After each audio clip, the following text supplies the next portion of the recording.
नमस्कार दोस्तों, मैं बालाजी टेक्निकल बालाजी में आपका स्वागत है। दोस्तों मैं आज जो बताने वाला हूँ GD188 का पियोनो ड्रोन। इसका जो है मैंने रिकॉर्डिंग किया है और जो इसका जो फ्लाइट टाइम है वो सब आपको बोलूँगा मैं। देखिए दोस्तों, इसका जो रिकॉर्डिंग है आप देख सकते हैं। इसकी जो क्लियरिटी है आप खुद देख सकते हैं। देखिए दोस्तों कितना अच्छा दिखाई दे रहा है। और जो इसका जो प्राइस है दोस्तों लगभग 6,900 ऐसा कुछ है।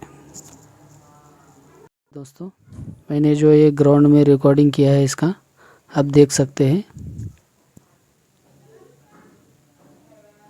देखिए दोस्तों,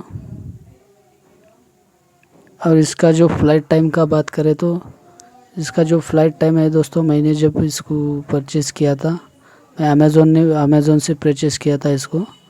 और इसका जो फ्लाइट टाइम है जो लगभग जो है 8 मिनट के आसपास में देता है। और जो बैटरी वही एक ही बैटरी आता है इसके साथ में, वही 8 मिनट तक इसका जो है फ्लाइट टाइम दे रहता है। आप देख सकते हैं दोस्तों।